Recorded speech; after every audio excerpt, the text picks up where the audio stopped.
ভুটানের পাহাড় ছুঁয়ে থাকা ডুয়ার্সের কোণে একটা ছোট্ট গ্রাম, যে গ্রামে রয়েছে হাজার দেড়েক মানুষের বসবাস।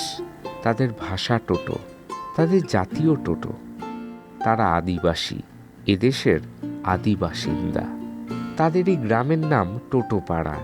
তাই আলিপুর দুয়ারের এই বিশেষ এপিসোডে এবারের লোকেশন এই জাতির শেষ ঠিকানা টোটোপাড়া।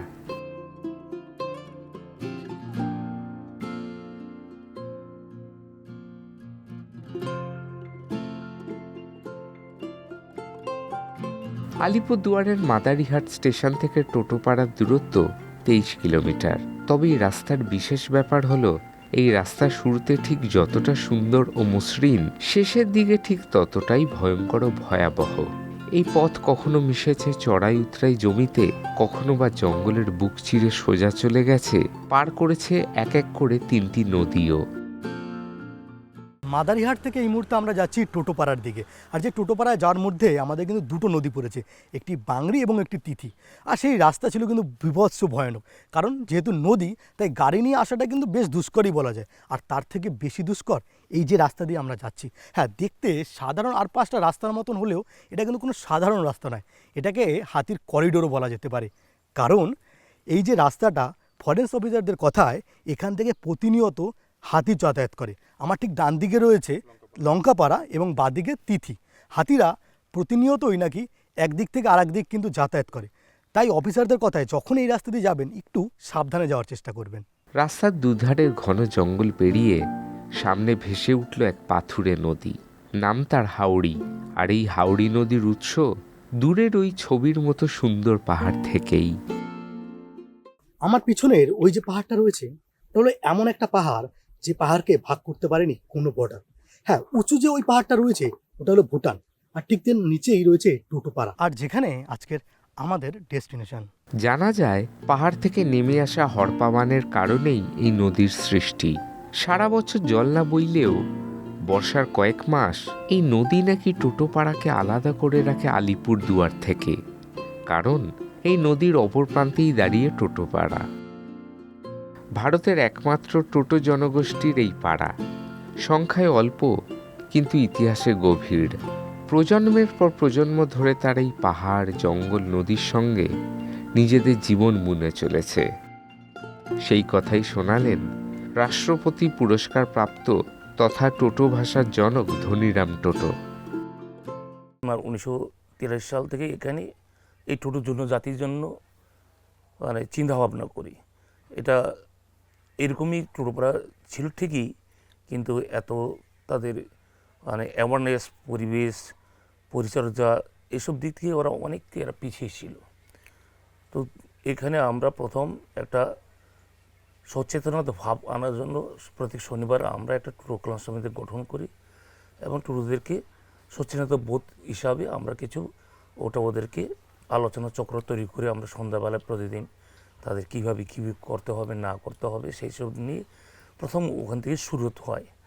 এবং আজ অনেক পরিবর্তন হয়েছে, টোটোপাড়াও অনেক সচেতনতা এসছে বা অনেক কিছু দিক থেকে এরা অগ্রসর হয়েছে, সেটা আপনারা নিশ্চয়ই দেখতে পাচ্ছেন টোটোপাড়ায় এসে। এই ভূমিই তাদের পরিচয়, এই ভাষাই তাদের আত্মা। টোটোপাড়ার জীবন খুব সহজ, কাঠের ঘর, বাঁশের বেড়া আর মুখে অনাবিল হাসি।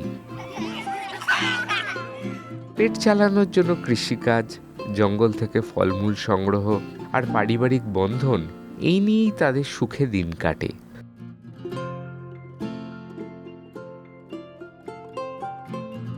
তবুও তাদের দিনের শেষে তারা খুশি আছে, কারণ নিজস্ব বিশ্বাস আছে, তাদের নিজস্ব ভাষা আছে, রয়েছে নিজস্ব গান।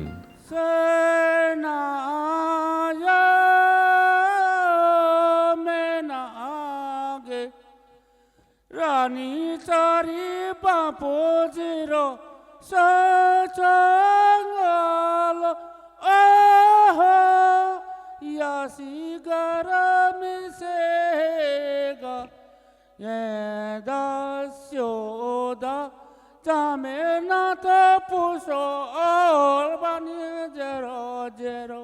আধুনিকতার ভিড়ে দাঁড়িয়েও তারা এখনো আঁকড়ে রেখেছে নিজেদের শিকড়। তবে সময় বদলেছে, রাস্তা এসেছে, বিদ্যুৎ এসেছে, এসেছে স্কুল। নতুন প্রজন্ম বইয়ের পাতায় দেখছে এক নতুন পৃথিবী, কিন্তু সেই সঙ্গে এসেছে ভাষা হারানোর ভয়, সংস্কৃতি হারানোর আশঙ্কা। প্রশ্নটা তাই শুধু উন্নয়নের নয়, প্রশ্নটা টিকে থাকার। তাই বলা যেতে পারে টোটোপাড়া আজ দাঁড়িয়ে আছে দুটো সময়ের মাঝখানে।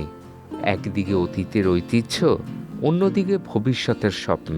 টোটোরা চায় শিক্ষা, চায় স্বাস্থ্য, চায় সুযোগ, কিন্তু নিজেদের পরিচয় হারিয়ে কখনোই নয়। টোটোপাড়াতে না হয় আসলেন আর ঘুরে দেখলেন সমগ্র টোটোপাড়াটি, আর দিনের শেষে যদি ভালো লেগে যায় এই গ্রামটি, তাহলে যদি মন চায় যে থেকে যাই আজ রাতটা, তাহলে একদম চিন্তার কোনো কারণ নেই। আপনাকে আর কষ্ট করে মাদারিহাট যেতে হবে না, চাইলেই টোটোপাড়ায় থেকে যেতে পারেন। এখানে রয়েছে একটি সুন্দর মনোরম পরিবেশে একটা হোমস্টে, আর যার নাম টোটোপাড়া ব্লু হোমস্টে। টোটোপাড়া আমাদের মনে করিয়ে দেয় উন্নয়ন মানেই শুধু বদলে যাওয়া নয়, উন্নয়ন মানে বাঁচিয়ে রাখা একটি ভাষা, একটি সংস্কৃতি, একটি মানুষের গল্প। ডুয়ার্সের এই ছোট্ট গ্রাম তাই আজও বলে আমরা আছি আমাদের মতো করেই।